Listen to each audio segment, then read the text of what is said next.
The tale I'm about to share with you harks back to the early days of the COVID-19 pandemic, where I embarked on a journey in the realm of logistics. Upon my arrival at a company that specialized in construction, our logistics team consisted of 5 individuals. However, this number would soon be reduced by 1, setting the stage for a unique insight into how my department operates when they've decided they no longer want a certain someone around. Instead of opting for a straightforward dismissal, they employ a peculiar strategy, bullying the person into resigning. This cruel tactic would be witnessed by me not once but twice, offering me an invaluable perspective on the inner workings of this corporate environment. The initial victim of this approach was a fellow named Kevin, who exited the company shortly after my arrival.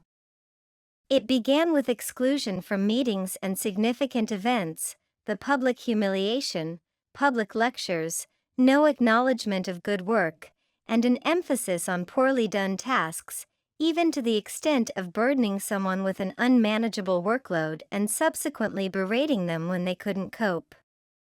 It often felt like I was observing a playground spat more than a professional workplace. I was then entrusted with the responsibility of managing our overseas suppliers, a task that was crucial to our operations. Approximately half of our materials were sourced from overseas, predominantly from China. The intention was to have a colleague dedicated to managing Chinese suppliers while I focused on the remaining few. Seemed reasonable enough at the time. However, the colleague we expected to take over the Chinese side of things never materialized.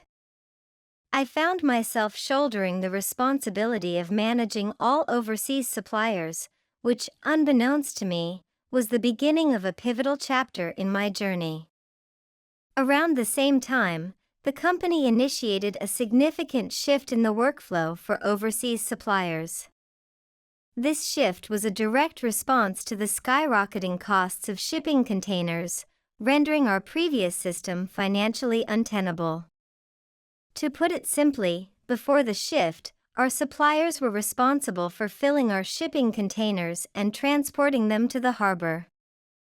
We, on the other hand, were tasked with collecting these containers from the harbor and transporting them to our plant. The problem was that sometimes we only required a few pallets of parts, and yet an entire container was used, leading to excessive shipping costs.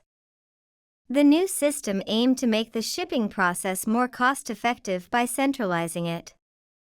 However, this change came with its own set of challenges.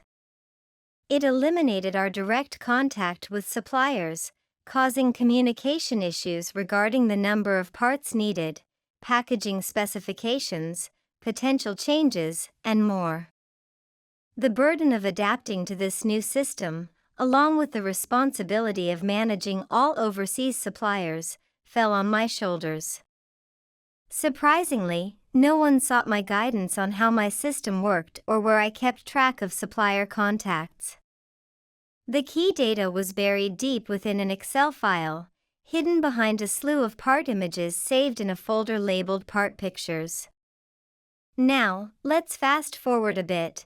As the pandemic began to wane, I became a target of the same bullying tactics that had previously been inflicted on Kevin. I observed exclusion from essential meetings, public humiliation, overloaded work schedules, and a lack of recognition for good work. At this point, I thought that persevering and continuing to produce quality work might eventually lead to a change in behavior from my colleagues and superiors. Yet, despite my consistent efforts and the value I added to the company, the hostile atmosphere persisted. It wasn't until after 2 months of enduring this treatment that I decided I'd had enough. I resolved to endure until the Christmas bonus arrived, then tender my resignation. During this period, I decided to withhold my knowledge of the Excel system until the opportune moment. And so, the saga continued, eventually leading to my departure from my old job. It's at this juncture that the story takes an unexpected turn. In the midst of my search for new opportunities, I contacted one of our local suppliers, a laid-back individual serving as the managing director. Remarkably, this contact led to a job offer. It was a stroke of luck that would prove to be a welcome change. As fate would have it, a month into my new job, I received a call from my previous company. The department manager was on the line, candidly admitting that they had no idea how to handle the Chinese suppliers. To my astonishment, he made an unexpected offer to reinstate me in my previous role, complete with a substantial pay increase. It was a tempting proposition, but by then, I had already settled into my new job. 2 days later, I received another call from the department manager, who proposed a different arrangement. He was willing to pay me handsomely to return for just 1 week and provide instruction to my old team, explaining the inner workings of my system and introducing them to supplier contacts. Despite the generous offer, I declined, a choice driven by the mistreatment I had experienced during my previous tenure. It was at that juncture that my story took a new direction. Fast forward to the present, 10 months after my departure. I reconnected with some colleagues from my old company's transport department. They shared a startling revelation: my absence had led to substantial losses in the logistics department, amounting to 8 figures. Wrong deliveries, overages, underdeliveries, outdated parts, suppliers canceling contracts, and the challenge of sourcing new suppliers had plagued the department during my absence. The blame for this fiasco had fallen squarely on my old team's shoulders. As for my current job, it has its merits. It may not be the ultimate dream job, but it affords me opportunities to travel and enjoy lucrative bonuses. My boss is relatively hands-off, often absent due to personal commitments. Nevertheless, I occasionally ponder the missed opportunity to rescue my former department from its predicament. This story underscores valuable lessons in resilience, corporate culture, and the unpredictable nature of the working world. The opportunity one passed up to assist my former colleagues is a decision that continues to haunt me. But life is replete with unexpected turns, and in my new role, I have found a measure of contentment and fulfillment that makes the past seem distant, if not entirely forgiven. A few years ago, I attended the orchestra with my mom. We had secured seats in the back row, where the stage's elegance and grandeur were beautifully visible. To my right, there were 2 younger ladies and an older woman, likely in her 40s or 50s, who seemed to be accompanying them. As the orchestra's enchanting performance began, the girl sitting beside me was oblivious to the etiquette of the setting. She was engrossed in her phone, texting away, and intermittently capturing pictures and videos of the show. Tolerance prevailed, at least for a little while. However, the allure of the digital world seemed too compelling for her to resist, leading me to politely request that she stow her device. Unfortunately, we were seated far from the usher's watchful eyes, who usually ensure that such disruptions are kept to a minimum. She begrudgingly complied with my request, her annoyance palpable. Relieved, I re-immersed myself in the symphonic melodies and resplendent visuals. All seemed well until, inexplicably, the young lady and the older companion switched seats. Just 5 minutes into this new arrangement, she decided to raise her phone once more, recording the performance yet again. My initial shock at her disregard for common courtesy quickly turned into disbelief. Summoning my courage, I leaned in and asked her, albeit in the politest tone, to put her phone away. This time, she relented and the recording ceased. We all settled back into the soothing rhythm of the performance. It appeared that harmony had been restored, but the respite was short-lived. The siren call of the phone's camera app beckoned her once more. Without hesitation, I made it clear that this was unacceptable, threatening to summon an usher if necessary. Irritated, she began to protest, but I decided to nip the argument in the bud, suggesting that she set a better example for her granddaughters, who I assumed were with her, given the family resemblance. The stinging remark left her momentarily stunned. She fell into an awkward silence, neither protesting nor continuing her disruptive behavior. It was unfortunate that my sense of satisfaction now mixed with annoyance, but I couldn't deny a certain pride in having managed the situation. The performance concluded, and the lady hastily exited, avoiding eye contact and leaving us with a more peaceful end to the evening. In the midst of a tumultuous and abusive relationship, I found the strength to escape one day. My partner had turned physically violent, and I knew I had to leave for good. I reached out to my mom, who arrived in her trusty SUV to help me escape the toxic environment. Together, we packed as many of my belongings as we could into her vehicle, and I left, vowing never to return. The days that followed were filled with threats from my ex.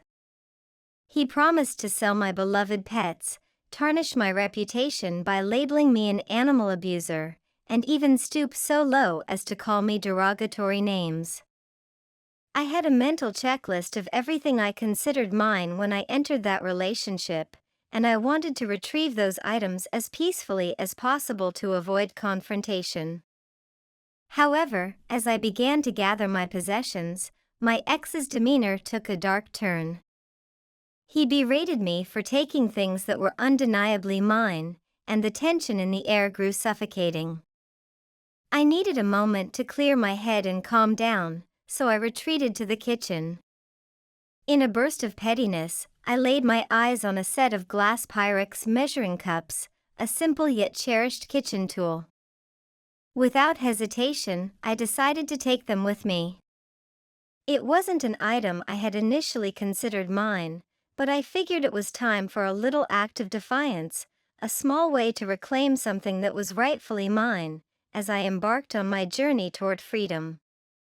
Those Pyrex measuring cups have been my constant companions over the last 15 years, serving as a reminder of my strength and resilience in the face of adversity. Clara was a consistent source of annoyance, an unruly figure in my father's life who always found petty ways to keep me and my sisters at arm's length from him. Dad, well-intentioned but a bit too averse to solitude, would often let Clara's antics slide. So, here's another tale of Clara's shenanigans. Clara had an uncanny ability to cultivate a strong bond with one of my aunts, Marge, Dad's sister. Their mutual disdain for my mother seemed to be the foundation of this unholy alliance. One day, I spotted Marge in the yard and we struck up a conversation.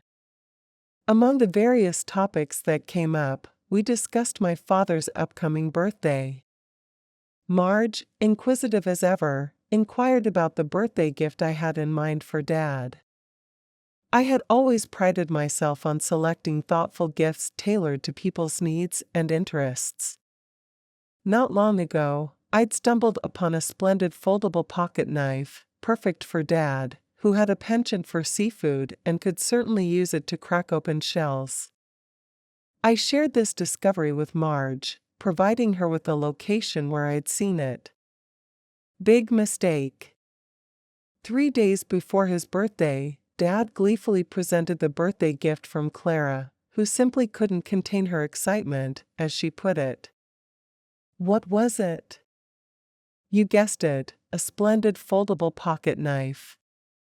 The very same one I had described to Marge. I kept my dismay to myself. Dad appeared pleased with his gift, and my mind began to churn, contemplating how to exact revenge on Marge and Clara. Unfortunately, I couldn't come up with a fitting plan and resolved to wait for an opportune moment to strike back. A year later, as Dad's birthday approached, Marge attempted to employ the same trick on me. She inquired about what I planned to get Dad, and, without missing a beat, I mentioned a pair of expensive trekking shoes, perfect for his adventurous excursions. The twist? I absolutely adored trekking shoes, whereas Dad harbored a vehement aversion to them. He complained that they were far too stifling and caused his feet to sweat excessively. Now, here's where it gets deviously brilliant. We happened to share the same shoe size, a vital detail for what was to come. I visited a shoe store and bought a pair of my shoes, claiming they were precisely what Dad would adore. These shoes weren't trekking shoes at all, they were a comfortable, sporty pair at an appealing price. As Dad unwrapped Clara's gift of pricey trekking shoes, his smile concealed his true feelings. He might have loathed them, but he opted not to express his displeasure to Clara. The victory, it seemed, belonged to Clara as she cast a self-satisfied glance in my direction, convinced she had once again outwitted me. However, in the days that followed, I revealed my new shoes to Dad, and he was genuinely enthused. In an unexpected twist, he confessed his disdain for the trekking shoes and voiced his appreciation for the pair I had chosen. In fact, he had no intention of ever wearing the ones Clara had gifted him. A cunning plan took shape in my mind. I offered to swap the shoes with Dad, suggesting that since they were both new, it would be a shame to waste Clara's gift. Dad accepted my proposition, and I ended up with a fantastic pair of expensive trekking shoes. As I savored my victory, I couldn't help but relish the satisfying sound of Clara's phone call with Marge, during which she learned that Dad detested the trekking shoes she'd given him, and worse, they now adorned my feet. It was a delightful moment, indeed. Years ago, in the annals of personal history, an episode unfolded that, when recalled today, stands as a testament to the peculiar dynamics of human relationships. It's the kind of tale that, if experienced again, might play out quite differently due to the wisdom of hindsight. Our story revolves around a couple, and as is sometimes the case, this particular day began on a less than ideal note. The husband in this duo had a penchant for letting his assumptions dictate his behavior, and more often than not, these assumptions carried a negative tint. On that fateful day, the bathroom had succumbed to a rather uninviting state of disarray, prompting a cleaning expedition of epic proportions. The protagonist, who took it upon themselves to rescue the bathroom from its state of squalor, embarked on a mission that involved the intricate cleaning of every nook and cranny. They were determined, ready, and equipped with an old, rather sorry-looking toothbrush that had once belonged to their spouse. You see, there was a new toothbrush ready for the husband, a pristine instrument of dental hygiene acquired just a few days earlier. The protagonist, driven by a blend of good intentions and a hint of mischievousness, deemed it fitting to downgrade the husband's toothbrush from its primary dental duty. The story reached its boiling point when, knee-deep in cleaning, the protagonist found themselves rinsing the husband's toothbrush, only to have him storm into the room. His reaction was not what one might expect. Rather than engaging in a reasonable conversation, he unleashed his anger, demanding to know why his toothbrush was in the protagonist's hand. In a moment of frustration, and with good intentions that were never allowed to see the light of day, the protagonist tried to explain. It was an attempt that met a swift and unyielding interruption, a pattern all too familiar in their relationship. He yelled, "Put it back," a command repeated like a broken record. Despite attempts to express their rationale, the protagonist felt their voice drowned in the husband's barrage of interruptions. This cacophonous argument took an emotional toll, and the protagonist decided to capitulate. They complied with his demand, returning the toothbrush to its previous home. However, as they walked away, they harbored a simmering sense of frustration and a defiant sentiment, "Enjoy your toilet toothbrush." In retrospect, this incident served as a glaring illustration of how personal interactions and communication can go awry. Yet, it's also a testament to the protagonist's understanding that sometimes, it's more prudent to disengage from a battle, even if it means letting the other party win an inconsequential skirmish. Life, with all its twists and turns, continued for this couple, but this peculiar chapter lingered as a reminder of the intricacies of human relationships. This story takes us back to when I was just 20 years old, living with my then boyfriend. One day, he decided it was perfectly acceptable to invite his ex-girlfriend into our home without even informing me. Apparently, they had some catching up to do. Now, let me make it clear, I'm not a confrontational person by nature, though I've learned to stand up for myself more over the years. So, this girl walks into our home while I'm in my sweaty PJs after a round of housework, my hair thrown up in a bun. My then boyfriend and his ex are cozily seated on the couch, as if it's the most natural thing in the world. The first strike against him was offering her a cup of tea while completely ignoring me. The second was when he made her a cigarette but didn't bother with offering me one. The third strike, and perhaps the most egregious of them all, was how he continually cut me off and focused only on what his ex had to say. Then, he excused himself to go to the kitchen, and I attempted to make some polite small talk. I inquired about her life, whether she was working, studying, or perhaps a homemaker. I was smiling, making an effort to be courteous. And what does this girl do in response? She shushes me. Actually, she puts her finger to her lips and utters shush in my own home. So, I sat back, trying to control my anger. My jaw was clenched, and I was twitching from frustration. As my ex gazed out of the window, stoned out of his mind, I found myself fuming. When she went upstairs to the bathroom, it was the perfect moment for a bit of impromptu revenge. I put my cigarette ash into her open bag. You see, I have Tourette's, and it was entirely accidental, an involuntary muscle tic. But deep down, I couldn't help but think, thank you, Tourette's. In a quiet Canadian grocery store, I was patiently waiting in line, my cart filled with items for purchase. I'm someone who believes in giving the person in front of me enough time and space to load their groceries onto the conveyor belt. However, as I stood there, I couldn't help but sense an impatient presence right behind me. The person behind me was practically breathing down my neck, and their body language screamed urgency and annoyance. Determined to stick to my shopping etiquette, I began loading my items onto the moving belt, ensuring there was a reasonable gap between my groceries. But to my surprise, the person behind me decided to seize the inch of space remaining at the end of the belt and started placing their items there. It was clear that they were in a hurry and couldn't be bothered to wait. Now, I was faced with a choice. I could have frantically loaded my items further down the belt, as if it were a race against time. Alternatively, I could have politely informed the person that I wasn't done loading my groceries. However, the mischievous side in me decided to go with option number 3. As the cashier began ringing up the total, I couldn't help but notice that some of the impatient person's items had gotten mixed in with mine. The final total was higher than I had expected. It was at that moment when I realized the mix-up. A sly grin crept onto my face as I acknowledged that I'd have to take a bit of time to sort out this unintentional grocery fusion. In this polite Canadian setting, neither of us exchanged words. But my actions spoke volumes, telling the hurried stranger, "Slow down and wait for your turn, you impatient fellow." With a sense of satisfaction, I took my time fixing the mix-up, and we all had to wait patiently, united by the unspoken understanding that courtesy goes a long way, even in a rush.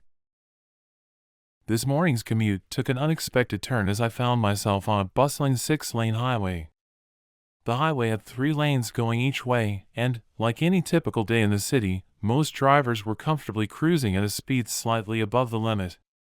However, there was one driver who decided to be the exception to the rule. This guy was driving in the left lane, seemingly in no hurry to change lanes despite the flow of traffic. Now, I can understand if someone's keeping up with the speed limit, but in a city where people routinely push that limit by 10 or more mph, it was a bit odd. Traffic presented a perfect opportunity for him to shift lanes and let others pass, but he seemed to relish the idea of staying put. Car after car lined up behind him, some flashing their headlights or honking, but this guy just maintained his cheery smile as he waved at each passerby. Eventually, we reached my exit, and as I waited at a red light, guess who pulled up behind me? Yes, you guessed it, Mr. Smiley himself. Our paths seemed destined to align further, as we took the same next 2 turns onto a long, single-lane road, bordered by several businesses. Feeling a bit mischievous, I decided to test the waters, thinking we could take it a tad slower than usual. Perhaps 10 miles per hour under the speed limit?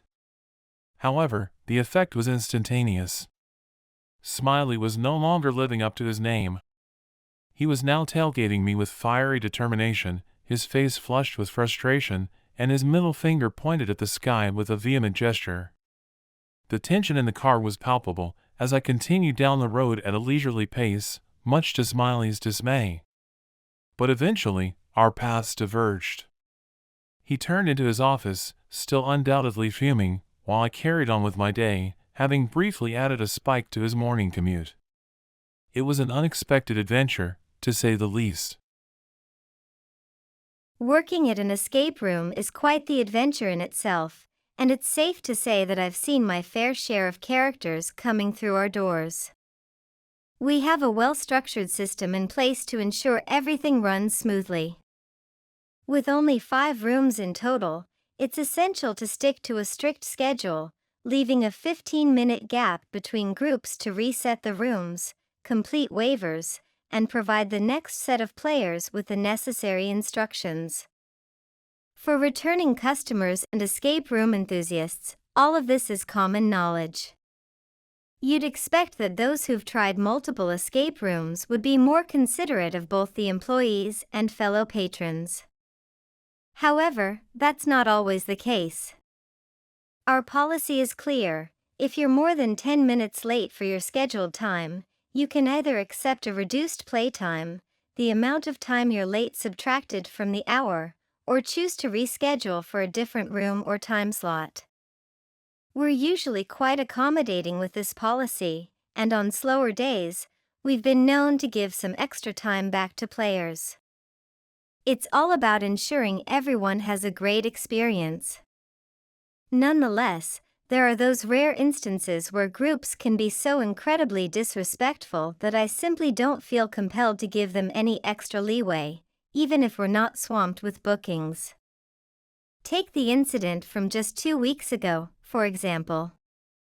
A group was running late, so I made the courtesy call to inform them about our policy. The response I received, delivered in a rather rude tone, was, "We're only 2 minutes away," and then a prompt hang up. 9 minutes later, a group of teenagers strolled in. I pointed them towards the waivers, and they took their sweet time in the restroom. It was clear that these folks weren't paying much attention to my prior warnings. I went through the room's rules, and during my explanation, stumbled over my words. Their reaction? Snickers and smirks. It was at that precise moment, despite the absence of other bookings and the chance to give them extra time, that I decided to dock their full 25 minutes. While they proceeded with the room, I quietly deducted a minute or 2 each time they glanced away from their clocks. The clock ran out precisely at the time it would have had they been punctual, granting them a mere 35 minutes instead of the full hour they'd booked. Their escape room skills were commendable. They raced through puzzles without any hints, reaching the final puzzle as time expired. They were just a step away from setting a record, had it not been for the time penalty. As I approached them with a hint of cheeriness, remarking, "Too bad. You were so close," I couldn't help but overhear their disappointed chatter.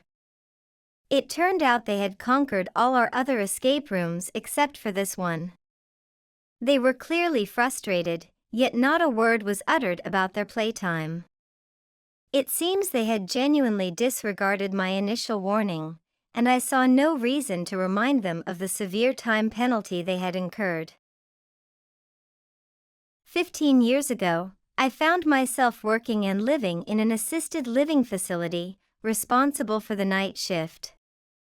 The facility was owned by a family but managed by an overconfident fellow who thought he was the king of the castle. One fateful day, I was struck down by a merciless bout of the flu. It hit me hard, with soaring fever and body chills that made me feel like I'd been run over by a truck. Desperate to call out sick, I dialed my manager, hoping for some understanding. But much to my dismay, he had other plans. He insisted I come in, displaying a shocking lack of empathy, even after I explained how dangerous it was to expose such a vulnerable population to my illness. Threats to my job hung in the air, forcing my hand to drag my ailing body into work. That day at the facility, I was a walking contagion, my every sneeze and sniffle turning into a menace to everyone and everything around me. It didn't take long for the residents to voice their concerns. I was essentially a zombie, and it was apparent. So, begrudgingly, I was sent back to my living quarters, quarantined from the outside world. A few days later, once my health had slowly improved, I received an unexpected call from the manager. It turned out I had unwittingly turned the whole office staff and several residents into flu victims. He regretfully admitted that forcing me to work in that condition had been a mistake. My response? I told you I was sick.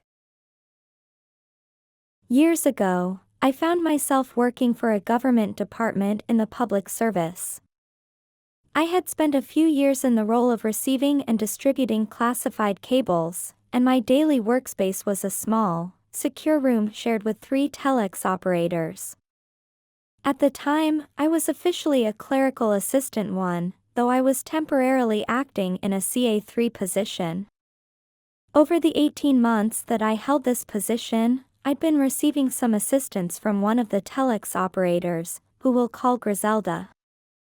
As the time went by, my situation changed. The department decided to make my acting CA3 position permanent and began advertising it. Here's where things got tricky. Hardly anyone in the office truly understood what my job entailed, except me. They devised a list of general questions for the interviews and relied on the telex operators for specifics. So, I decided to go for the job, competing with a few others, including Griselda herself. During the interview, a rather unexpected question cropped up: how do you send a telex? My response was straightforward: sending telexes isn't part of my job description. Telexes are handled by the telex operators. I hadn't sent a single telex throughout my time dealing with classified cables. As you might have guessed, when Griselda went in for her interview, she answered that question like a pro. The result? She got the job, and I was left with a slight sense of bitterness.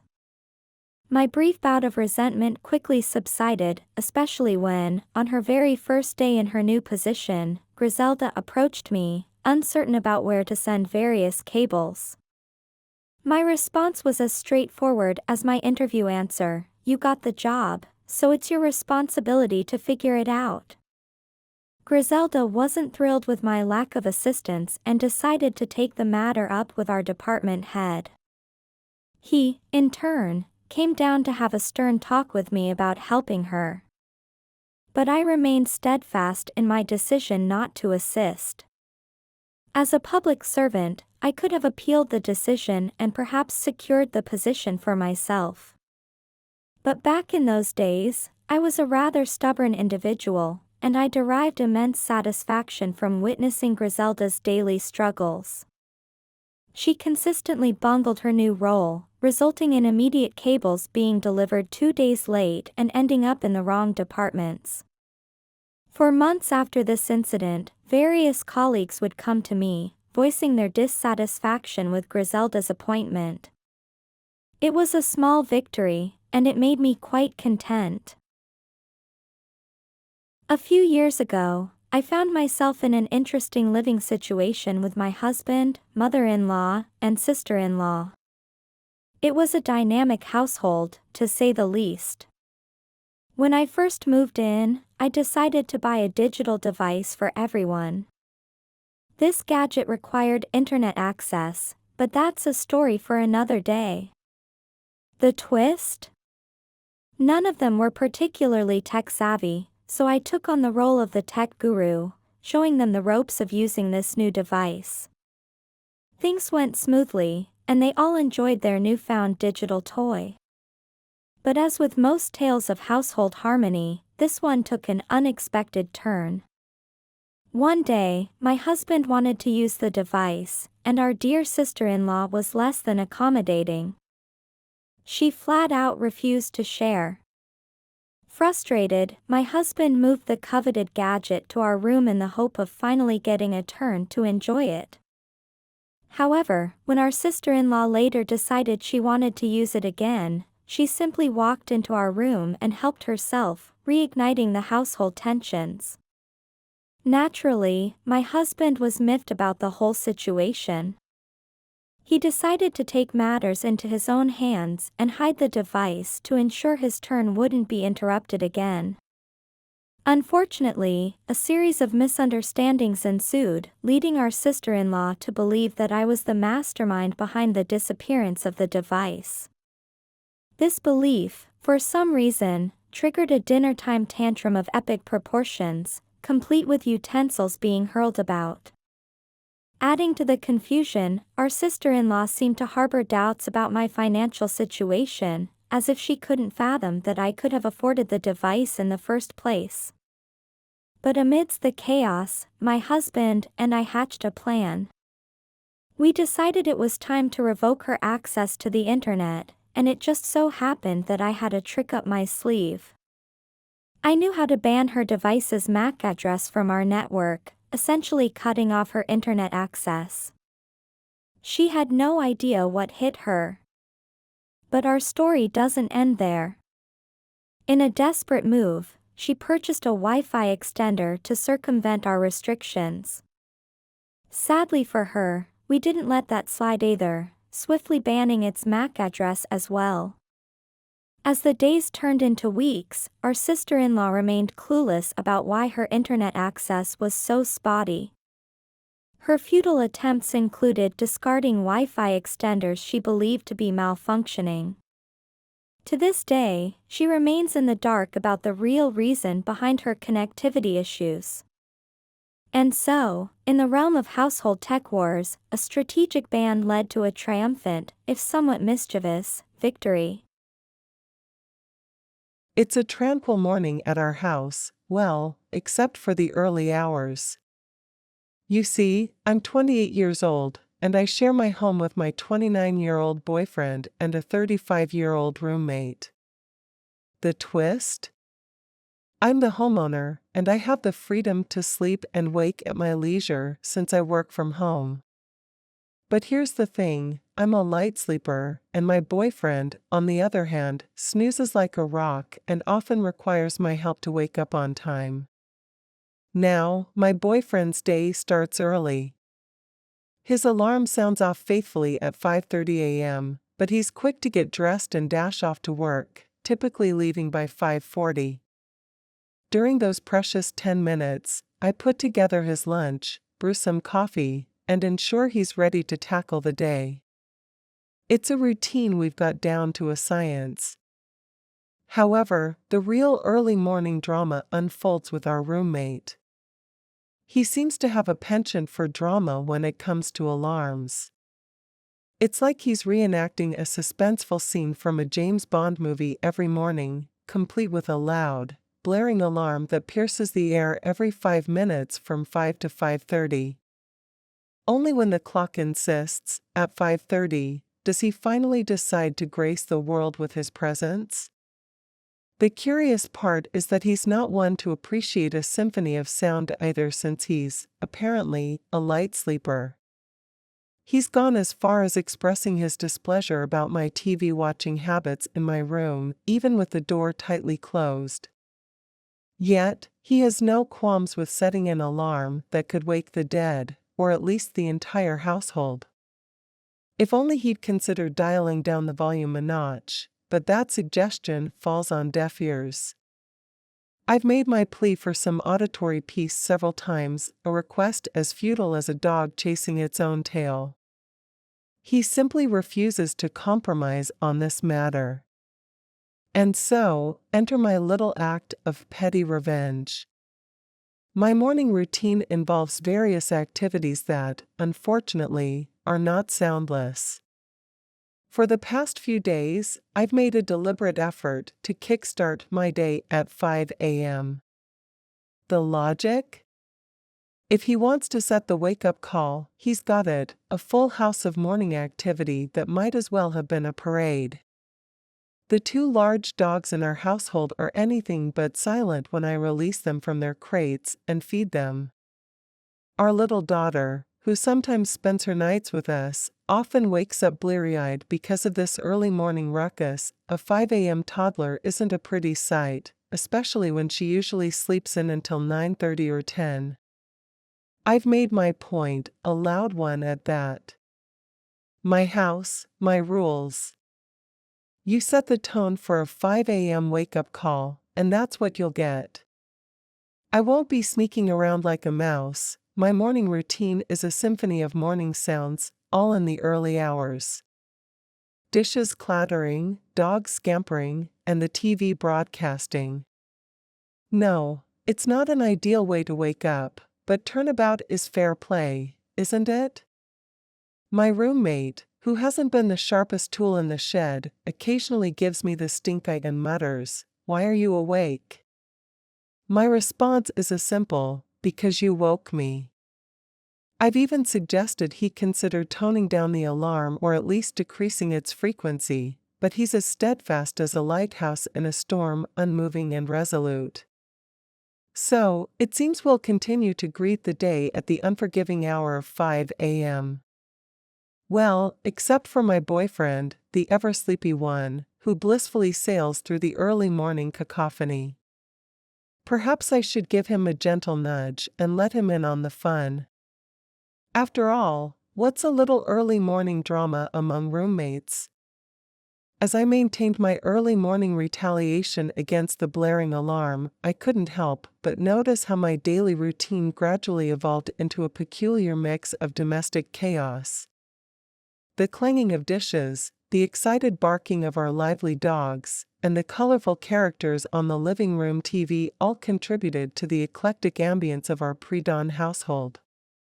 And though I was intentionally orchestrating this symphony of morning sounds, there was an underlying tension in the air.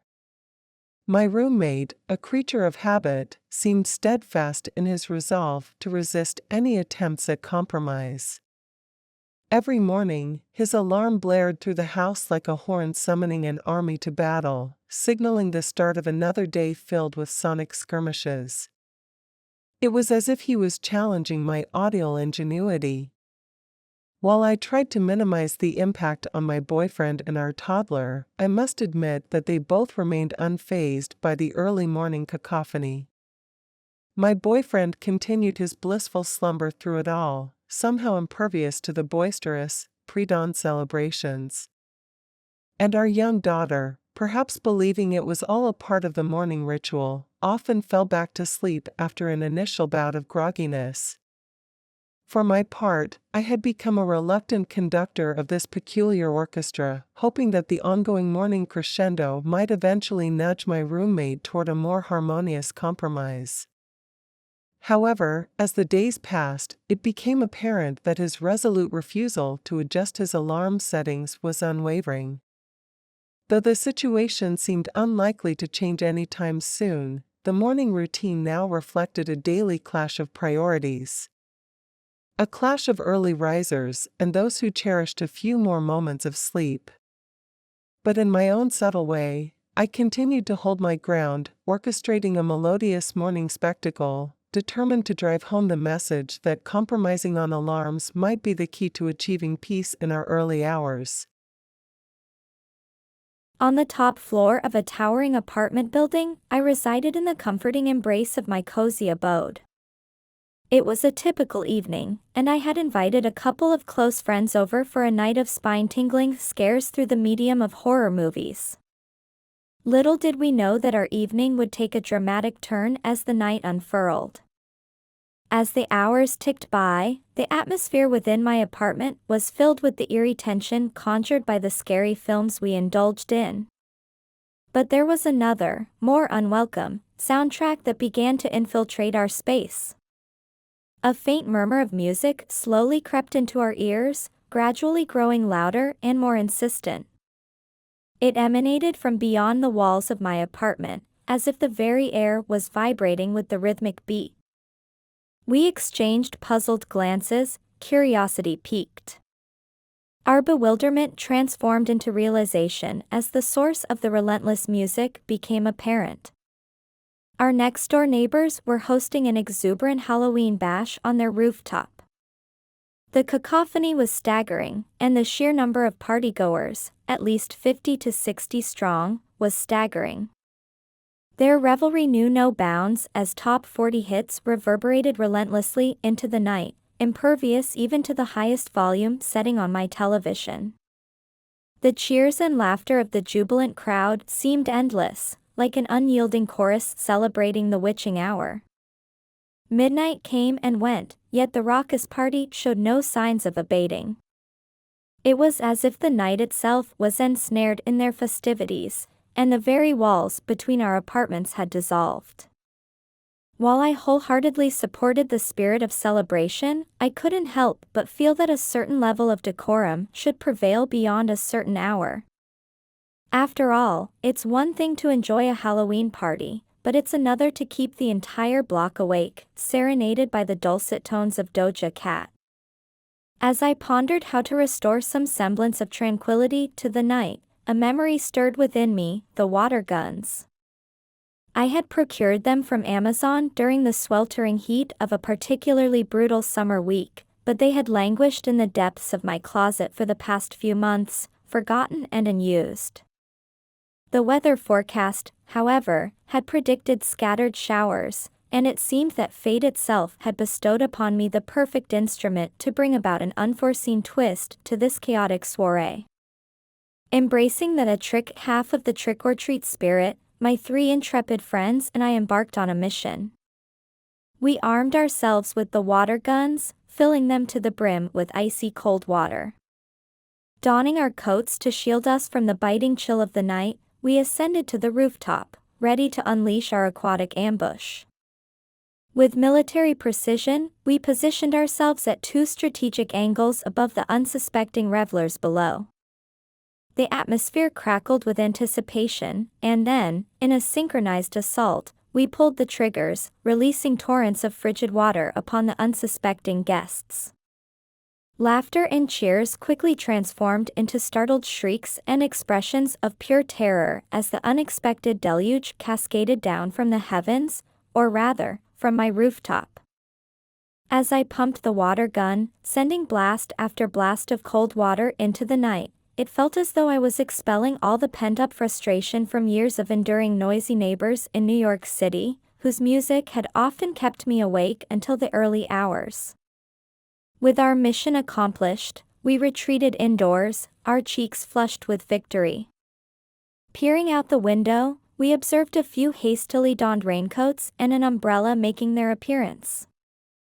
However, after about 15 minutes, the once boisterous party had fizzled out, and blessed silence descended as the music was mercifully turned off. Later, while I was in the bathroom, which had a window facing their rooftop, I overheard a heated debate echoing through the night air. The partygoers engaged in fervent discussion, desperately trying to ascertain whether the unanticipated downpour had been the result of rain or a mischievous assailant with water guns on a neighboring rooftop. One person adamantly swore they had seen shadowy figures and heard laughter, while the other 2 vehemently argued that it was merely rain, as the forecast had predicted. The mystery remained unresolved, and the truth of that Halloween night would forever be cloaked in uncertainty. My mother possessed an extraordinary skill when it came to gardening, whether it was tending to native plants or nurturing ornamental ones. It was no surprise when she secured a position at a local nursery, a job that she adored and excelled at. However, amidst the vibrant blossoms and fragrant greenery, there loomed a rather thorny issue: the owner of the nursery. We lived in a quaint southern town, and the owner was a prominent local businesswoman who managed both the nursery and a restaurant. Her family's wealth and her father's influence had solidified her status in the area. But beneath the surface, she was known for her unpredictable temperament. One day, she would don the facade of syrupy sweetness, the kind that would prompt her to utter those infamous "bless your heart" phrases. The very next day, she'd transform into a tempest of fury, hurling insults and objects, wreaking havoc upon her surroundings and the products within the nursery. I couldn't help but wish my mother had recorded her discussions about the illegal overtime practices that ran rampant in the establishment, as the owner insisted employees put those extra hours on the next timesheet. It was a situation teetering on the edge of chaos, and these incidents were just the tip of the iceberg. As Halloween drew near, an unsettling encounter with the owner unfolded. She approached my mother with a peculiar request. She wanted an anchor to be carved into a pumpkin. The problem was that my mother had no tools for such a task, not even a simple knife. Politely, she inquired, "Okay, what should I use for that?" The owner's response was a curt "figure it out," followed by an abrupt departure. My mother, in a quandary, enlisted the help of a coworker to find suitable tools. However, their search yielded no results. Frustrated and determined to fulfill her employer's request, the coworker decided to approach the owner once more to inquire about the necessary tools. This innocent query triggered an explosive reaction from the owner, who erupted into a fit of rage, hurling accusations of insubordination. Furious, the owner began to take matters into her own hands, grabbing pumpkins and even damaging some in the process. She stormed inside and unleashed her anger on the manager, who happened to be her friend. The manager, in turn, descended upon my mother and her coworker, berating them for their perceived insubordination. They tried to explain their side of the story, but their words fell on deaf ears. The manager firmly stated that they were expected to carry out the owner's commands without question, even if it meant purchasing the required tools themselves. Dejected but resolute, my mother's final response to the manager was, "Well, I didn't have an attitude then, but I certainly do now." The following day, when my mother returned to work, she was met with a disheartening sight. The display she had diligently crafted for the front of the business had been utterly dismantled. Her hard work lay in ruins, but she chose to swallow her grievances and remain silent. Later, she was summoned by the owner, who conveyed her belief that my mother's behavior was nothing short of insubordination. She declared that, given her attitude, my mother was no longer a suitable fit for the nursery. This news left my mother profoundly disheartened, and she reached out to me for support. I was incensed by the injustice of it all, but my mother's response caught me by surprise. She texted me, asking, "Do you know anywhere that's still selling pumpkins?" Remarkably, the nursery was the only place still offering pumpkins after Halloween. Thanks to my mother's insider knowledge, I knew the place was devoid of security, and I knew precisely when the place would be deserted. Moreover, the owner had indeed asked my mother to carve one of their pumpkins.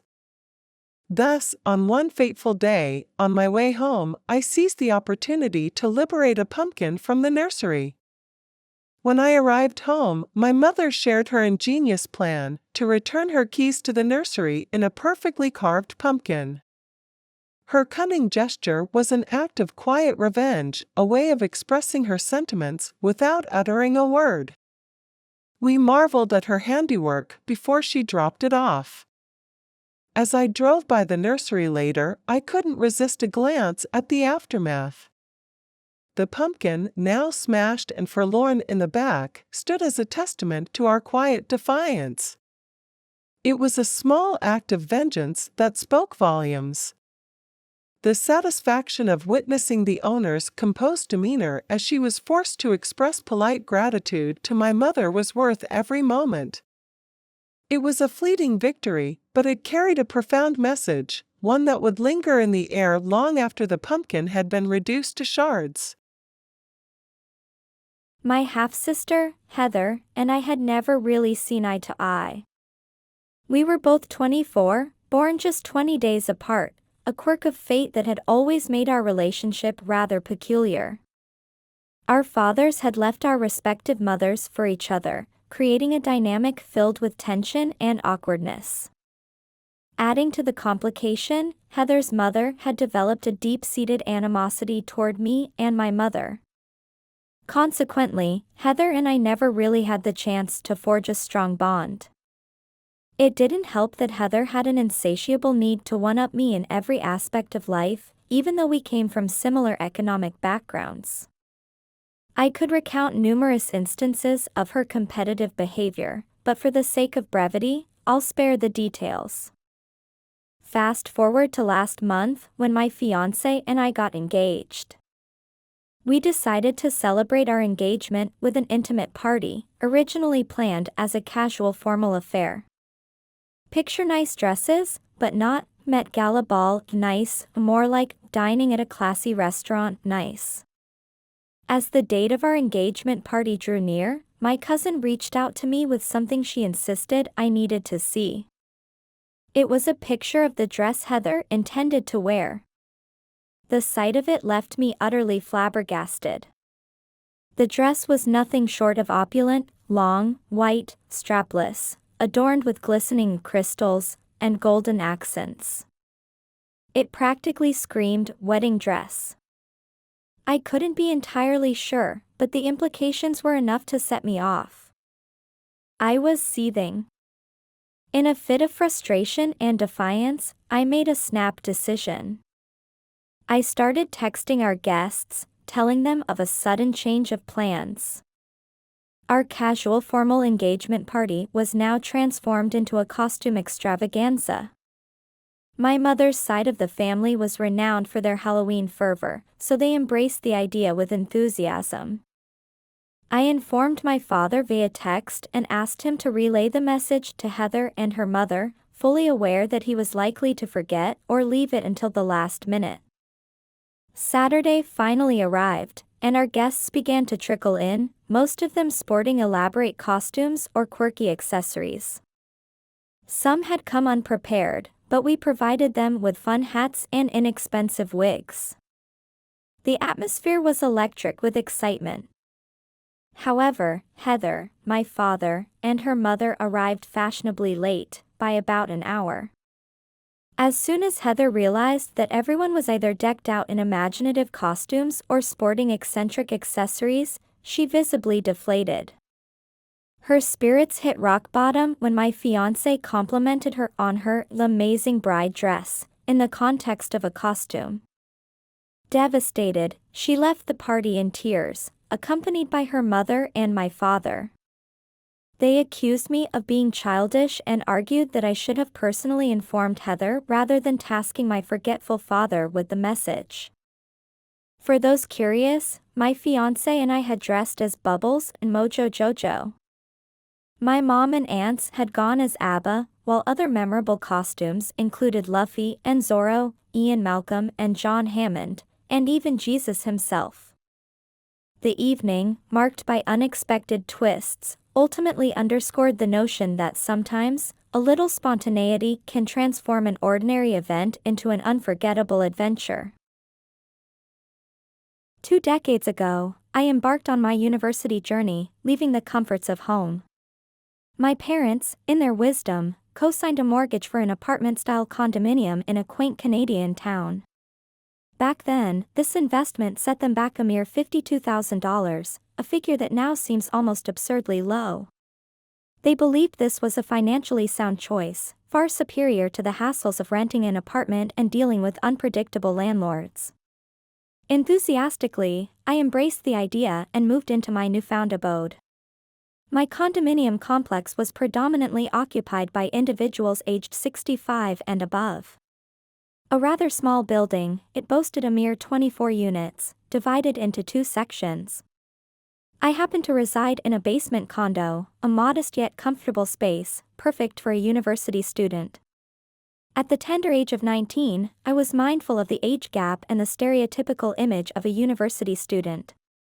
To avoid any potential conflicts, I made a concerted effort to be an exemplary neighbor, always ready to lend a hand, be it moving heavy objects or helping carry groceries up the stairs. In general, I got along well with my neighbors. However, one neighbor, my upstairs neighbor, proved to be a challenging character. Despite being a petite 70-year-old woman who couldn't have weighed more than 100 pounds, she moved around like an elephant. She'd blare gospel music at maximum volume on her TV every Sunday at 5 a.m. She'd complain vociferously about any minor disarray, and she once even accused me of breaking into her car, leading to a police report. Unfortunately for her, I had been out of the country on an internship at the time, but she continued to persist in making my life miserable. I had attempted to address the TV volume issue with her, only to have her escalate the noise to days beyond Sunday. After years of diplomatic efforts, it became abundantly clear that there was no diplomatic solution. Perhaps others in the building knew of her vendetta against me, but why would a sweet, elderly lady go to such lengths as to fabricate lies about me, aiming to have me expelled from the condominium complex? She made 11 such attempts during my stay. Fast forward 7 years into my residence, I was working at an ambulance service just north of the city when I received a call regarding a shooting. A dispute over land had led one neighbor to shoot another. Fortunately, the victim survived, but an ensuing police investigation was inevitable. The investigating officers reached out to me for a statement and offered to visit my home to obtain it. I had collaborated with one of the constables frequently, so I agreed. We scheduled the statement for an hour after I'd returned from work. I was just stepping out of the shower when they buzzed to be let into the building. I called out, "Come in, I'll be out in a second." I hit the door buzzer and hastily grabbed some clothing. I heard them enter the building and then proceed upstairs. As I scrambled to dress, I heard them knock on my upstairs neighbor's door. They introduced themselves as RCMP Major Crimes Division officers and explained that they were looking for me. Panic washed over me as I realized the predicament. After completing my statement in about 15 minutes, the officers left. And then the real drama began. I knew the rumor mill was in full swing. She would undoubtedly regale everyone with tales of major crimes coming after me, painting me as a criminal mastermind. I decided to see where this charade would lead. Soon enough, I found myself on the receiving end of suspicious glances in the hallway, and neighbors began avoiding me. Linda, as I'll call her, must have been very convincing. She was spinning tales of my arrest for robbery and kidnapping, even suggesting that I was out on bail. I learned about this when one of my neighbors, who also happened to be on the condo board, showed up at my door with a letter demanding an explanation and threatening eviction. Per the condo board's bylaws, I had the right to request a meeting before any action could be taken, and Linda was, indeed, a member of the board. A meeting was scheduled for a week later, but I was forewarned that it didn't bode well for me, and I would need to provide a convincing defense. The day of the meeting arrived. Linda sat smugly, eyeing me with satisfaction. The other board members shot me disdainful glares. The board president asked me to present my defense, and I rose, distributing a letter on RCMP letterhead, signed by the regional superintendent. The letter stated that I was not under suspicion for any crimes, past or present, and had not been arrested, detained, or questioned as a suspect in any criminal matter. It also clarified that my duties as a paramedic often required me to provide statements related to ongoing investigations, which was the reason for my recent involvement. It emphasized that at no point during this interaction had the investigators indicated that I had any connection to any criminal activities.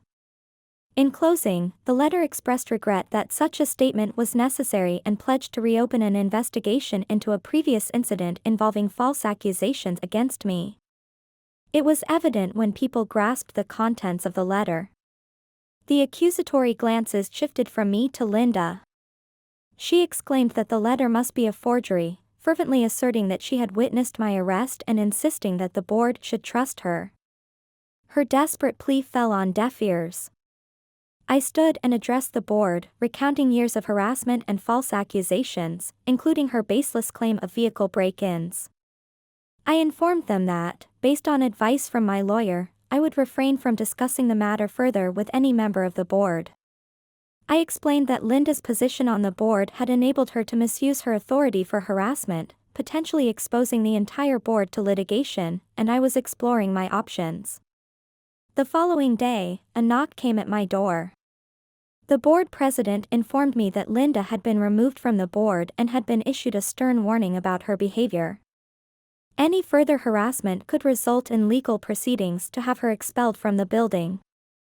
Simultaneously, Linda received a visit from the police, serving her with a summons for providing a false statement and obstructing a peace officer. She had to appear in court, where she pled guilty to both charges. Her sentence included a suspended sentence and a 1-year condition that she not harass, threaten, or intentionally inconvenience me in any way. If she adhered to these conditions, she would receive an absolute discharge, effectively expunging the offenses from her record. Before her 1-year probation period was over, I had relocated to another province. For a brief period, though, I enjoyed peaceful Sunday mornings, free from blaring gospel music.